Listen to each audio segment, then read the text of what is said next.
Hello दोस्तों, जियो गुरुजी classes में आपका स्वागत है। मैं रोहित शर्मा, सब्जेक्ट अपना ज्योग्राफी। देखिए, आज हम बात करते हैं साक्षरता की। छोटा सा टॉपिक है, 1 नंबर का क्वेश्चन इसमें एग्जाम में पूछा जाता है कि साक्षरता को परिभाषित कीजिए या साक्षरता से क्या अभिप्राय है। ठीक है, तो टॉपिक अपना क्या होगा?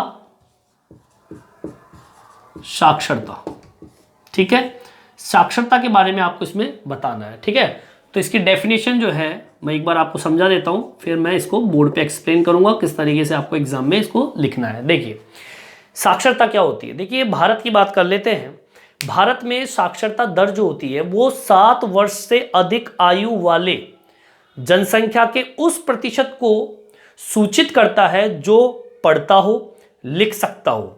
ठीक है, और जिसमें समझ के साथ अंकगणित परिकलन करने की योग्यता हो। मतलब 7 वर्ष से अधिक आयु हो और जो लिख सके, पढ़ सके, समझ सके, दूसरे को समझा सके और अंकगणित जो परिकलन होता है उसको करने में उसमें योग्यता हो, वही कहलाएगा साक्षरता। ठीक है, तो इसकी डेफिनेशन मैं आपके बोर्ड पे लिख देता हूं। लिखना क्या आपको, किस तरीके से लिखना है? देखिए, भारत में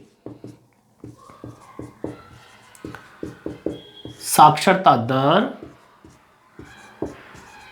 7 वर्ष से अधिक आयु वाली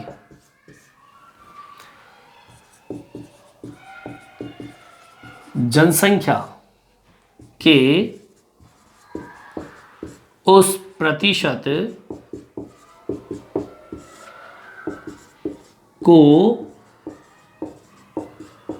सूचित करता है जो पढ़ व लिख सकता है। ठीक है, मतलब वो पढ़ भी सकता हो और लिख भी सकता हो, और इसके अलावा क्या हो सकता है? और जिसमें समझ के साथ अंकगणित परिकलन करने की योग्यता हो। ठीक है, मतलब कहने का मतलब ये हो गया कि भारत में जो साक्षरता दर होती है उस दर में 7 वर्ष की जो उम्र होती है उससे अधिक आयु, जो भी 7, 8, 9, 10, 11, 12, उस आयु वर्ग के उस प्रतिशत को सूचित करता है जो पढ़ सके, लिख सके, समझ सके।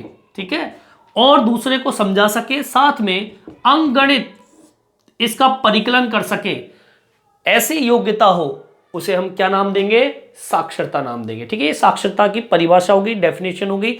1 नंबर की ये परिभाषा आती है। अब इसी टॉपिक में और हम क्या लिखें साक्षरता से संबंधित? इसमें हम लिख सकते हैं कि देखिए, किसी देश में जो साक्षरता जनसंख्या का अनुपात उसके सामाजिक आर्थिक विकास का सूचक भी होता है। इसके अलावा हम देख सकते हैं कि जो साक्षरता होती है वो किसी क्षेत्र के बारे में उसको डिफाइन करता है, उसको परिभाषित करता है कि उस क्षेत्र की स्थिति क्या है, वो साक्षरता डिफाइन करती है।